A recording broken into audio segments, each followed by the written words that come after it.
ఆమేన్. మరి సహోదరులందరూ ఎలా ఉన్నారు?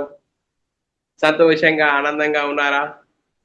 మీరందరూ సంతోషంగా, ఆనందంగా ఉన్నారని నమ్ముచున్నాను. దేవుడు మనల్ని సజీవ లెక్కలో ఉంచుకొని, ఆయన సన్నిధిలోనికి నడిపించి, ఆయన ఆత్మతోనూ, సత్యంతోనూ ఆరాధించుకొనడానికి ఇచ్చిన ఒక ధన్యత, భాగ్యమును బట్టి దేవునికి కృతజ్ఞతాస్తుతులు, స్తోత్రములు చెల్లించబద్దులమై ఉన్నాం గులరా. సహోదరులమైన మనము ఒకరికొకరు వందనములు చెల్లించుకోవాలని బైబిల్లోని ఆత్మనియమము సూచిస్తుంది. దాన్ని మనము అర్థం చేసుకుంటూ, మన ఆత్మీయ జీవితంలో అన్వయింపజేసుకుంటూ ముందుకు సాగుదాము ప్రియులారా. ఈరోజు సంఘంగాను, సమాజంగాను కూడుకున్న మనము చాలా సంతోషంగా, ఆనందంగా ఉన్నామా? మరి సంతోషంగా, ఆనందంగా ఉండాలి. ఎందుకు సంతోషంగా, ఆనందంగా ఉండాలంటే, దేవుడు మనల్ని సజీవ లెక్కలో ఉంచుకొని, ఆయన సన్నిధిలోనికి నడిపించి, ఆయన ఆత్మతోనూ, సత్యంతోనూ ఆరాధించుకొనటానికి ఈరోజు సంఘంగాను, సమాజంగాను కూడుకొని, మరి దేవునిని ఆరాధించుకోవడానికి సంఘంలో చేర్చబడిన మనము మరి చాలా సంతోషంగా, ఆనందంగా ఉండాలి. ఈరోజు సంతోషంగా, ఆనందంతో సంఘానికి వచ్చి, ఈరోజు సంఘంలో దేవుడు మనతో ఏం మాట్లాడతాడు? మనతో ఏం మాట్లాడతాడు? ఆ మాటల్లో ఉన్న ఆంతర్యం ఏంటి? ఆ మాటల ప్రకారంగా మన ఆత్మీయ జీవితం ఉన్నదా లేదా అనేది మనల్ని మనమే ఆలోచించుకుంటూ ముందుకు సాగుదాము ప్రియులారా. ఈరోజు సంఘంగాను, సమాజంగాను కూడుకున్న మనము చాలా సంతోషంగా, ఆనందంగా ఉంటూ అద్భుతమైన అంశము నేర్చుకుందాం పిల్లరా. ఈరోజు అంశము మరి ఈరోజు మనం సంఘానికి వచ్చిన మనము చాలా అద్భుతమైన అంశము నేర్చుకుందాం పిల్లరా. దేవుడు కోరుకునేది మారు మనసా లేక మారు రూపమా అనే అంశము. ఈరోజు అంశము మరి మరి దేవుడు కోరుకునేది మారు మనసా లేక మారు రూపమా అనే అంశము నేర్చుకుందాం పిల్లరా. మరి ఈ అంశానికి మూలవాక్యాన్ని మనం చదువుకుందాం పిల్లరా. అపొస్తల కార్యము 17వ అధ్యాయం 30వ వచనంలో, అపొస్తల కార్యము 17వ అధ్యాయం 30వ వచనంలో, ఆ అజ్ఞాన కాలములను దేవుడు చూచి చూడనట్టుగా ఉండెను. ఇప్పుడైతే అంతటా అందరూ మారు మనసు పొందవలనని మనుషులకు ఆజ్ఞాపించుచున్నాడు. చూడంటారా, ఒకప్పుడు అజ్ఞాన కాలంలో దేవుడు చూసి చూడనట్లుగా ఉండేనట. ఇప్పుడైతే అంతటా అందరూ మారు మనసు పొందవలనని మనుషులకు ఆజ్ఞాపించుచున్నాడు అనే మరి మూలవాక్యం పిల్లరా. ఈరోజు మరి అంశము దేవుడు కోరుకునేది మారు మనసా లేక మారు రూపం అనే అంశము నేర్చుకుంటున్నాం పిల్లరా. మరి ఈ అంశమును ఎందుకు నేర్చుకోవాలి అనేది మనం ఆలోచన చేసినట్లయితే పిల్లరా, ఈరోజు మూలవాక్యాన్ని చదువుకున్నాం కదా. ఈ మూలవాక్యం అజ్ఞాన కాలము మరి దేవుడు చూచి చూడనట్లు ఉండేను అంటున్నాడు. మరి ఆ అజ్ఞాన కాలంలో దేవుడు మరి దేవుని ఆలోచన, దేవుని సంకల్పం ఏంటి అనేది మనము ఆలోచన చేసినట్లయితే ఈ అంశం ఎందుకు నేర్చుకోవాలని నేర్చుకుంటున్నాం పిల్లరా. మరి పిల్లరా, దేవుని సంకల్పమును బట్టి మనం ఆలోచన చేస్తే దేవుని సంకల్పమును బట్టి దేవునికి ఒక ఆలోచన కలిగింది. ఆలోచన ఏంటంటే దేవునికి అనేక మంది కుమారులు కావాలి. దేవునికి అనేక మంది కుమారులు కావాలి. ఆయన కృపామహిమకు కీర్తి కలగజేయాలని దేవుడు సంకల్పించుకున్నాడు పిల్లరా.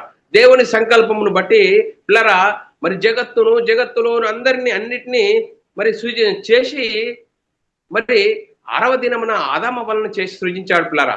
ఆదామవ్వలను చేసి వారిని ఆశీర్వదించాడు. మరి ఆశీర్వదించి వారికి దేవుని కుమారులుగా, దేవుని ఇంటివారుగా చేసి ఏదైనా తోటలో పెట్టాడు పిల్లరా. ఏదైనా తోటలో పెట్టి మరి ఏదైనా తోటలో ఉన్న జీవవృక్ష అన్ని ఫలములన్నీ నిరభ్యంతరంగా తినవచ్చును. తోటలో ఉన్న మధ్యలో ఉన్న మంచి చెడ్డలను తెలివినిచ్చే ఫలము తినకూడదు అని ఒక ఆజ్ఞ ఇచ్చాడు పిల్లరా. మరి ఆజ్ఞను అనుసరించినంత వరకు దేవుని కుమారులుగా, దేవుని ఇంటివారుగా ఉన్నారు. సల్లపుడ దేవునితో సావాసం కలిగి ఉన్నారు. మరి అనతి కాలంలోనే సాతాను ప్రవేశించి అవ్వను ఆవహించి దేవుని ఆజ్ఞను మీరే విధంగా మరి చేశాడు పిల్లరా. అనతి కాలంలోనే ఏం చేశారు? దేవుని రాజ్యం పతనమైపోయింది, సాతాను రాజ్యం ప్రవేశించింది. అనతి కాలంలోనే దేవుని ఆజ్ఞను మీరారు. ఆజ్ఞ అతిక్రమే పాపంలో వచ్చింది మరణము. దేనికి? ఆత్మమరణం. దేవుని నుండి ఎడబాటు కలిగింది. అందుకోసమే ఆజ్ఞాతిక్రమమే పాపం వల్ల వచ్చింది మరణము. ఏంటి? ఆత్మమరణము. దేవుని నుండి ఎడబాటు కలిగింది. చూడండి, దేవుని నుండి ఎడబాటు కలిగింది. దేవుడు సంకల్పాన్ని జ్ఞాపకం చేసుకున్నాడు. మరి దేవుని సంకల్పాన్ని బట్టి దేవుడు ఏం చేశాడు? అబ్రాహాముకు వాగ్దానం చేశాడు. ఆ వాగ్దాన సంతానం ఎవరు? యేసుక్రీస్తు పిల్ల.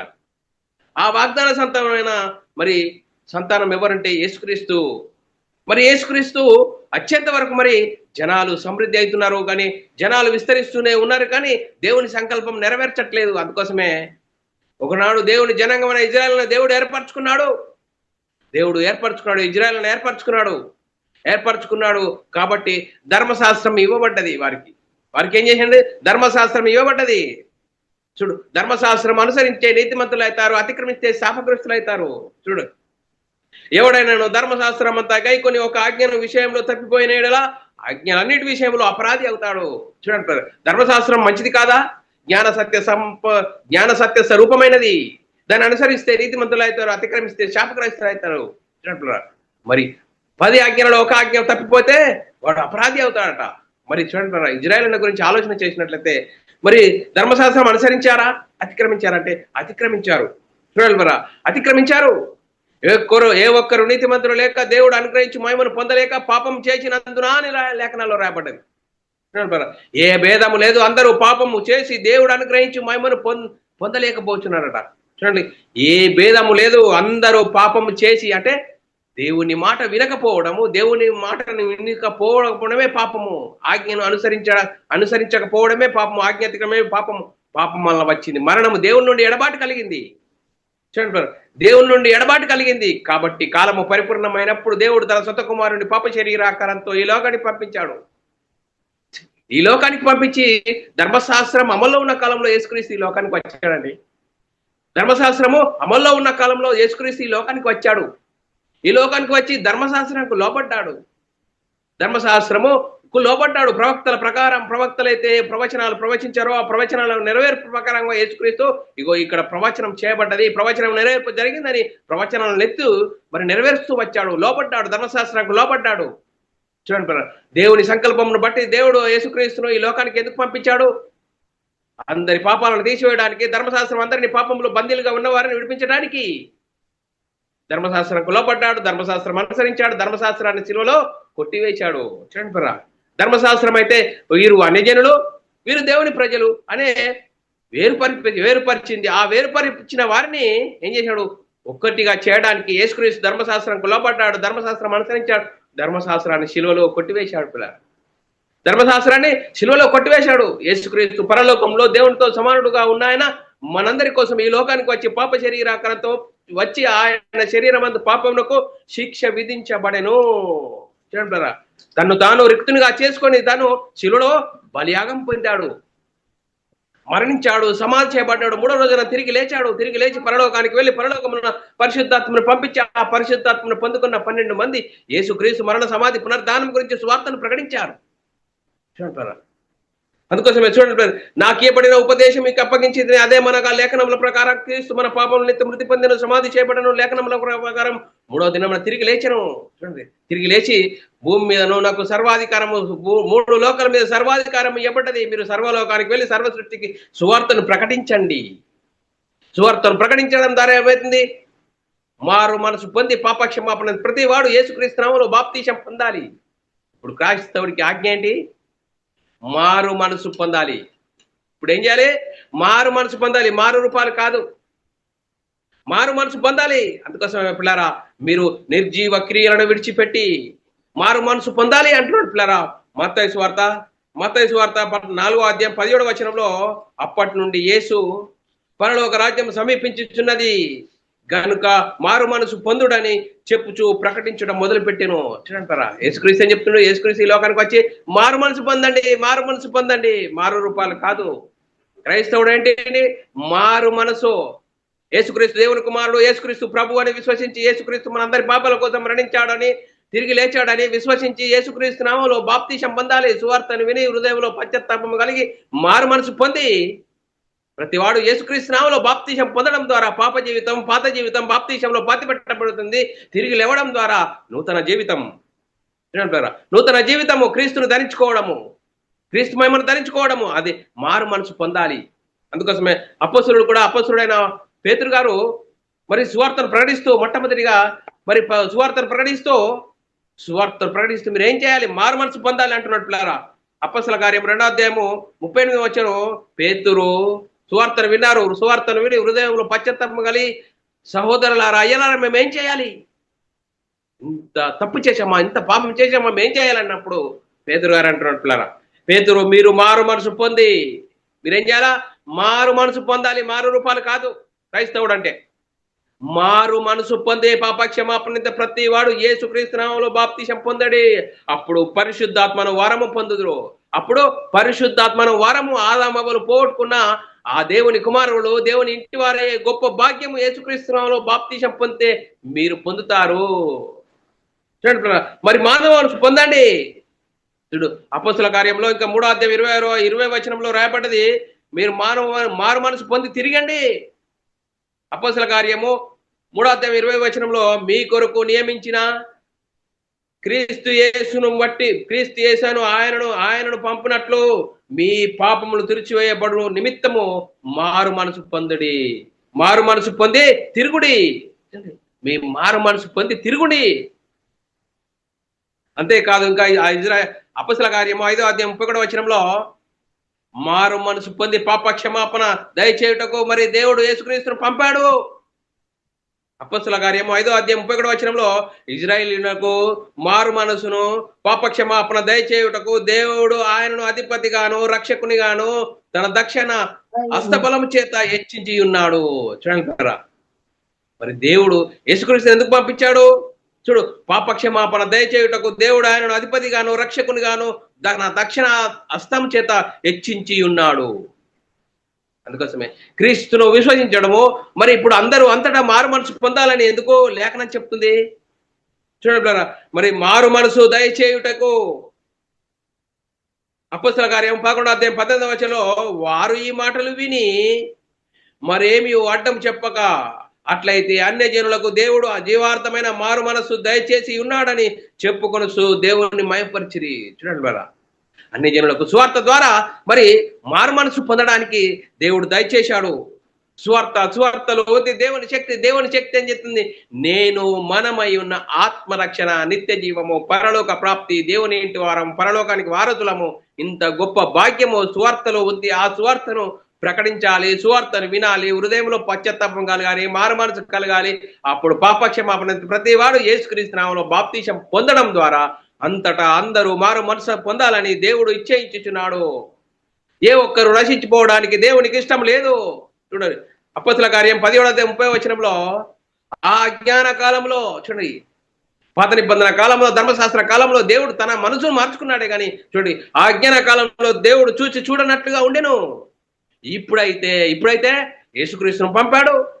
యేసుక్రీస్తును పంపి దేవుని చిత్తాన్ని నెరవేర్చాడు. రక్షణను మనకు సిద్ధపరిచాడు. ఆ రక్షణ ఇప్పుడు ప్రకటించబడుతుంది.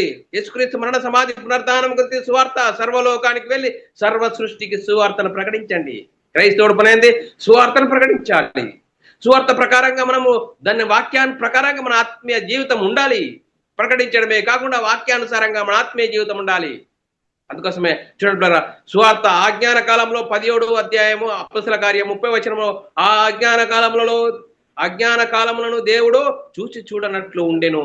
ఇప్పుడైతే అంతటా అందరూ మారు మనసు పొందవాలని మనుషులకు ఆజ్ఞాపించుచున్నాడు. చూడండి, ఇప్పుడు మనుషులకు ఆజ్ఞాపించుచున్నాడట. ఇప్పుడు ఆజ్ఞ, సువార్తను వినాలి, సువార్త ద్వారా హృదయంలో పశ్చాత్తాపం కలిగి మారు మనసు పొందాలి. మారు మనసు పొంది ప్రతి వాడు యేసుక్రీస్తు నామములో బాప్తిసం పొందడం ద్వారా చూడండి, మరి నిత్య జీవం, పరలోక ప్రాప్తి, దేవుని ఇంటి వారమయ్యే గొప్ప ధన్యత సువార్తలో ఉంది. దేవుని శక్తి అని చెప్తుంది. నేను మనమై ఉన్న ఆత్మను రక్షిస్తుంది. ఆత్మరక్షణ, నిత్య జీవం, పరలోక ప్రాప్తి. చూడండి, మరి మారు మనసు పొందాలి, మారు రూపాలు కాదు. ఇప్పుడు క్రైస్తవడం అంటే తెల్ల బట్టలు వేసుకోవడం, ఏదో చేయడం కాదు. మనసు మారాలి. బైబిల్ చెప్తుంది, మనసు మారి రూపాంతరం పొందాలి. చూడండి, అపోస్తల కార్యము 26వ అధ్యాయం 20వ వచనంలో, మొదట దమస్కులోని వారికి యెరూషలేములోను యూదయ దేశమందంతటా తర్వాత అన్య జనులకు వారు మారు మనసు పొంది దేవుని తట్టి తిరిగి మారు మనసునకు తగిన ఫలము క్రియలు చేయవాలని ప్రకటించుడి. చూడండి, మారు మనసునకు తగిన క్రియలు చేయాలని ప్రకటించుడి. అంతేకాదు, ఇంకా అపొస్తలుడైన పౌలు గారు కొరింథీ సంఘంతో మాట్లాడుతున్నాడు.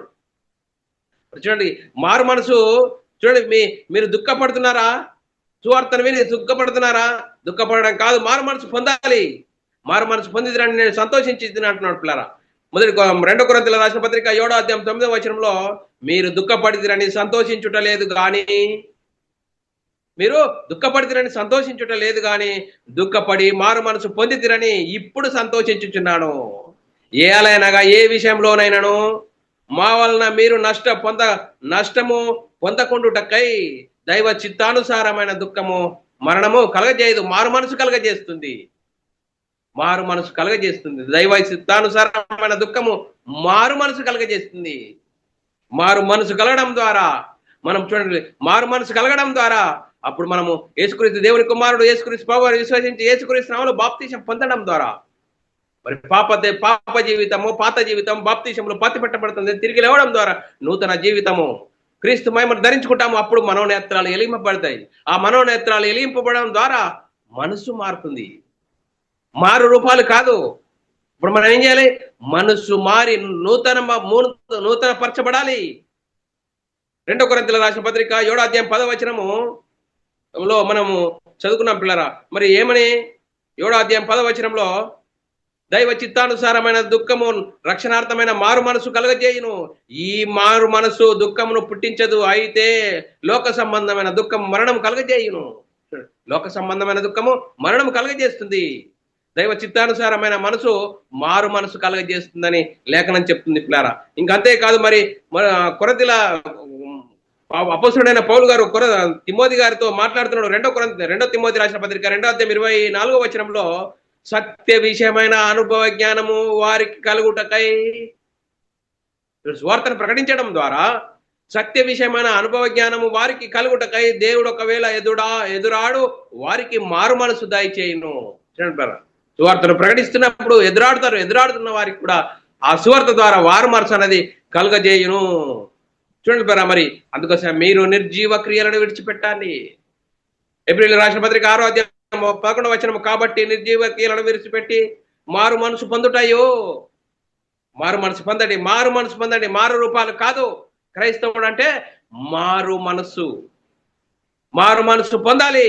అందుకోసమే ఏప్రిల్ రాసిన పత్రిక 6వ అధ్యాయం 6వ వచనంలో, మారు మనసు పొందినట్లు చూడండి, ఏప్రిల్ రాసిన పత్రికలో 6వ అధ్యాయము 6వ వచనంలో, తమ విషయంలో దేవుని కుమారుల్ని మరలా సిలువ వేయుటకు బాహాటంగా ఆయనను అవమానపరుచుచున్నారు గనుక మారు మనసు పొందినట్టు అట్టి వారిని మరలా నూతన పరచుట అసాధ్యము. క్రీస్తులోనికి వచ్చి కూడా మనం మళ్ళా మరి మృజీవకర వైపు వెళ్తే మా వారిని మారు మనసు పొందేటట్లు అట్టి వారిని నూతన పరచుట అసాధ్యము అని లేఖనం చెప్తుంది పిల్లారా. అందుకోసమే మనం ఆలోచన చేయాలి. మరి ఏశావు ఏం చేశాడు? ఏశావు తర్వాత మరి చిక్కుడుగాయల కూర కోసము తన దేశసత్వపు హక్కును అమ్ముకున్న తర్వాత మళ్ళీ తిరిగి ఏం చేశాడట? ఏప్రిల్ రాసిన పత్రిక 12వ అధ్యాయం 17వ వచనంలో, ఏశావు ఆ తర్వాత ఆశీర్వాదం పొందకోరి కన్నీళ్లు విడిచుచు దానికోసం శ్రద్ధగా వెతికినను మారు మనసు పొందని అవకాశం దొరకక విసర్జింపబడినని మీరు ఎరుగుదురు. చూడండి బారా, ఏశావు ఏం చేసినాడు? తన జ్యేష్ఠత్వపు హక్కును అమ్ముకున్నాడు చిక్కుడుగాయల కూర కోసం. కానీ ఏం చేసినాడు? తిరిగి మళ్ళా ఆయన ఏం చేసిండ? తిరిగి మారు మనసు పొంద అవకాశం లేక విసర్జించబడినని లేఖనం చెప్తుంది పిల్లారా. అందుకోసమే మనం ఎలాంటి పరిస్థితిలో ఉన్నాం? విసర్జించే విధంగా ఉన్నామా? మనం క్రీస్తు మహిమను ధరించుకున్న మనము ఆ మహిమను కాపాడుకుంటున్నామా? మనం విసర్జించే విధంగా ఉన్నామా? ఎలాంటి పరిస్థితిలో ఉన్నాం? మరి చూడండి, మనల్ని మనము ఆలోచన చేసుకోవాలి. దేవుడు ఇప్పుడు దేవుడు అజ్ఞాన కాలంలో దేవుడు చూడనట్లుగా ఉండేను. కానీ ఇప్పుడు అంతటా అందరూ మారు మనసు పొందాలి. దేవుడు ఏ ఒక్కరు నశించిపోవడానికి దేవునికి ఇష్టం లేదు. కాబట్టి సర్వలోకానికి సువార్త ప్రకటించబడుతుంది. సువార్త ప్రకటించబడుతుంది. ఆ సువార్తలో ఉంది దేవుని శక్తి ఏం చెప్తుంది? నేను మనమై ఉన్న ఆత్మరక్షణ, నిత్య జీవం, పరలోక ప్రాప్తి, దేవుని ఇంటి వారము క్రీస్తు నమ్ముకుంటే. చూడండి, మనం ఆలోచన చేసినట్లయితే అందరూ మారు మనసు పొందవాలని కోరుచున్నాడు. చూడు, 2 పేతురు రాసిన పత్రిక 3వ అధ్యాయం 9వ వచనము, కొందరు ఆలస్యమని ఎంచుకున్నట్లు ప్రభు తన వాగ్దానమును గురించి ఆలస్యం చేయువాడు కాడు గాని ఎవడు నశింపవాలనే ఇచ్చేయింపక అందరూ మారు మనసు పొందవాలని కోరుచు మీ ఎడల దీర్ఘశాంతం గలవాడు ఉన్నాడు. చూడండి, అందరూ అంతటా మారు మనసు పొందాలి. ఏ ఒక్కరు నశించిపోవడానికి దేవునికి ఇష్టం లేదు. కానీ మీ ఎడల దీర్ఘశాంతం గలవాడై ఉన్నాడు. కాబట్టి ఈరోజు సువార్త ప్రకటించబడుతుంది. సర్వలోకానికి వెళ్ళి సర్వ సృష్టికి సువార్తను ప్రకటించబడుతుంది. ఆ సువార్తలో ఉంది దేవుని శక్తి. ఆ దేవుని శక్తి అని చెప్తుంటే నేను మనమై ఉన్న ఆత్మరక్షణ, నిత్య జీవం, పరలోక ప్రాప్తి. అందుకోసమే మారు మనసు పొందండి, మారు రూపాలు కాదు అని లేఖనాలు చెప్తున్న పిల్లరా. అందుకోసమే మనల్ని మనమే ఆలోచన చేసుకోవాలి. మరి ప్రకటన గ్రంథము 2వ అధ్యాయం 16వ వచనంలో కావున మారు మనసు పొందుము, లేని ఎడలా నేను మీ యొద్దకు త్వరగా వచ్చి నా నోట నుండి వచ్చు ఖడ్గము వీరితో యుద్ధం చేసేదను. చూడండి పిల్ల, మరి చూడండి పిల్ల, మారు మనసు పొందాలి, లేకుంటే మీతో ఖడ్గంతో మీ వీరితో యుద్ధం చేయదునని లేఖనం చెప్తుంది. ప్రకటన గ్రంథం 2వ అధ్యాయం 21వ వచనంలో కూడా రాయబడ్డది. మారు మనసు పొందుటకు నేను దానికి సమయం ఇచ్చి తిని. చూడండి, ఏం చేత మారు మనసు పొందుటకు నేను దానికి సమయం ఇచ్చి తిని, కానీ అది తన జాగ్రత్తం విడిచిపెట్టి మారు మనసు పొందనొల్లదు. చూడండి పేరు, మారు మనసు పొందనొల్లదట. మరి ప్రకటన గ్రంథం 2వ అధ్యాయం 22వ వచనంలో కూడా రాయబడ్డది, ఇదిగో నేను దానిని మంచం పట్టించి దానితో కూడా వ్యభిచరించు వారు దాని క్రియల విషయమై మారు మనసు పొందితేనే గాని వారికి బహుశ్రమలు పాలు చేతును. చూడండి, మారు మనసు పొందాలి. ప్రకటన గ్రంథంలో చూడండి, రూపకలంకరంగా రాయబడిన సంగతులు ఏ విధంగా అర్థం చేసుకోవాలి? మరి ఆ ఉపమాన అలంకరంగా రాయబడిన సంగతులు, రూపకలంకరంగా రాయబడిన సంగతులు ఉన్నట్టుగా అర్థం చేసుకోకూడదు. అందుకోసమే మారు మనసు పొందాలి. ఒక అవకాశం ఇస్తున్నాను, అవకాశం నువ్వు సద్వినియోగం చేసుకుంటావు అంటే నీ మనసు మారి రూపాంతరం పొందడం ద్వారా, మరి చూడండి, మనసు మారి రూపాంతరం పొందడం ద్వారా నువ్వు సంఘంలో చేర్చబడతావు. మరి చూడండి, మరి మారు రూపాలు కాదు క్రైస్తవుడు అంటే మారు రూపాలు కాదు, మారు మనసు పొందాలని లేఖనాలు చెప్తున్నాయి పిల్లరా. అందుకోసమే దేవుడు ఒకప్పుడు చూచి చూడనట్లుగా ఉండేను. అజ్ఞాన కాలంలో దేవుడు చూచి చూడనట్టుగా ఉండేను. ఇప్పుడు అంతటా అందరూ మారు మనసు పొందాలి. చూడు, అంతటా ఇప్పుడు అందరూ మారు మనసు పొందాలని సువార్త ప్రకటించబడుతుంది అయ్యా. ఆ సువార్తలో ఉంది దేవుని శక్తి. ఆ దేవుని శక్తి ఏం చెప్తుంది? నేను మనమై ఉన్న ఆత్మరక్షణ, నిత్య జీవము, పరలోక ప్రాప్తి, దేవుని ఇంటి వారం, పరలోకానికి వారసులము. ఇంత గొప్ప భాగ్యం మనకుంది. ఆ భాగ్యాన్ని చేజార్చుకుంటావా? మారు రూపాలు మార్చుకొని నేను క్రైస్తవునే, నాకు తప్ప పరలోకం ఎవరికి లేదని నువ్వు అంటున్నావా? ఆ భ్రమలో ఉంటున్నావా? సాతాను శరీరాశ, నేత్రాశ, జీవోపడామాన్ని చూపెడతాడు.